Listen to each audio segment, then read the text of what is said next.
Good afternoon, Honorable Judge, ladies and gentlemen. My name is Almira Clarissa Sungkono from the Faculty of Medicine and Health Science. I'm honored to present to you our research with the title Accuracy of Non-Invasive Prenatal Testing Using Massively Parallel Sequencing Technology in Early Detection of Down Syndrome or Trisomy 21 in Singleton Pregnancy, a systematic review and meta-analysis. So this is the background. The map shown in the slide shows the prevalence rate of Down syndrome per 100,000 births in different countries in 2024. Down syndrome is a genetic condition that occurs in about 1 in 700 births, with most cases caused by trisomy 21. The risk of having a child with Down syndrome increases with maternal age, especially over the age of 35. One of the widely used screening methods today is non-invasive prenatal testing, or NIPT, which has been tested on more than 485,000 pregnant women, with more than 2,000 confirmed cases of trisomy 21. Down syndrome has a significant clinical impact, both medically and psychosocially, which can affect the quality of life of individuals and their families. However, today there is no recent meta-analysis that specifically evaluates the accuracy of NIPT with MPS technology in detecting Down syndrome. Therefore, this study aimed to test the accuracy of NIPT with MPS in detecting Down syndrome in pregnant women with singleton pregnancies. And this is the methods. For our study, we followed PRISMA guidelines and search databases like PubMed, Scopus, and Web of Science.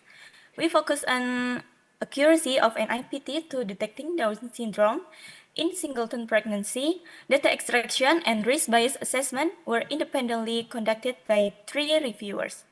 We included observational studies with an observational design that were written in English and were published between 2014 and 2024.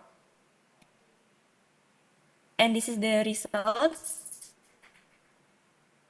This slide shows the results of a meta-analysis using forest plot to measure the accuracy of NIPT in detecting trisomy 21 in singleton pregnancies. Data from showed high sensitivity, 99 until 100%, and specific results confirm that NIPT is a highly accurate and reliable screening method for early detection of trisomy 21. And then this is the results from the study character. This is the characteristic table we created to analyze the studies we use.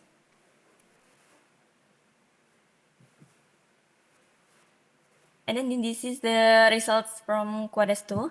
Based on the results of the research quality assessment using the QUADAS-2 method, analysis of the 7 studies showed variation in risk of bias and concerns about applicability. The figure on the left provides a summary of study quality, where each category, such as patient selection, index test, reference standard, and flow and timing, was assessed based on risk of bias and relevance to applicability. In general, most studies showed good applicability, although there were some flaws.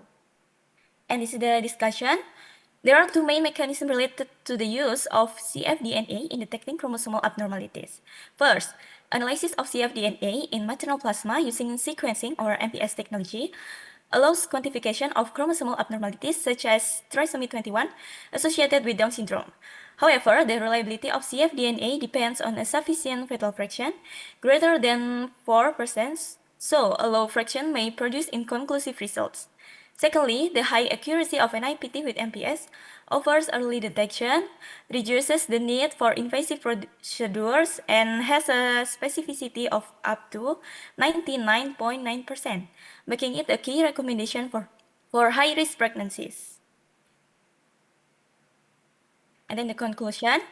Non-invasive prenatal testing or NIPT with MPS technology offers high sensitivity and excellent accuracy, making it superior to traditional screening methods. As a screening method, NIPT does not require invasive procedures such as amniocentesis or CVS, making it safer for both mother and fetus. This is my presentation. Thank you. Thank you very much for giving us a comprehensive presentation. Does any judges have any comments on your questions? Thank you for presentations.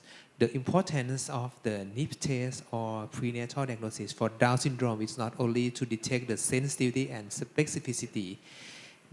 Can you please clarify about the false negative rates?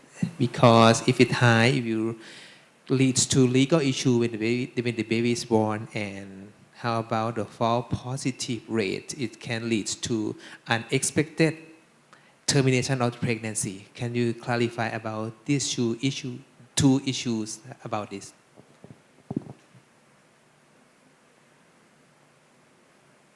Okay, thank you for the question.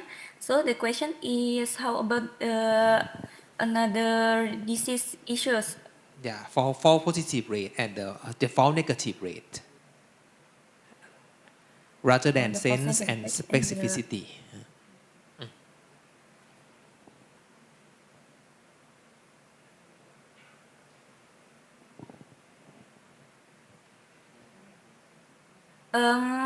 Yes, to address unexpected issues in research or clinical applications, we can there is steps that we can following to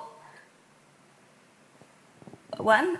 We can identify the underlying cause of the issues through the systematic investigation, and then we can adjust protocols or methods to accommodate unforeseen challenge, and then we can implement real-time tracking and feedback mechanism to detect and resolve issues promptly, and then we can maintain open communication with stakeholders to manage expectation and share progress. Maybe this is from me. Okay, thank you for your presentation, and it's quite interesting about the gene. And could you please give some suggestions for the clinical related to your research about the clinical practice? About the clinical practice. Yes, the result from your research suggests what for the clinical practice?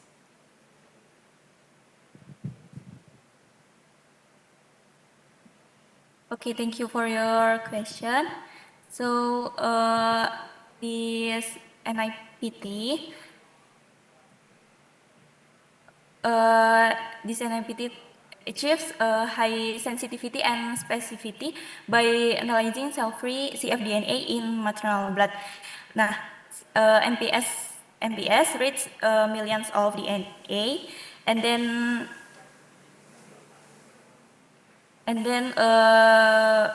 recent clinical this Down syndrome has focused on a variety of aspects of care, including screening, diagnosis, and treatment.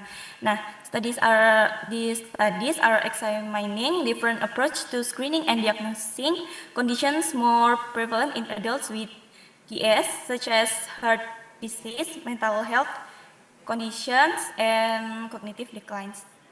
And for the clinical care guidelines for adults with DS, approach for managing common conditions like thyroid issue, hearing loss, and behavioral health challenge. And these guidelines improve overall health and quality of life for people with DS. Thank you. Any further clarification? Thank you very much.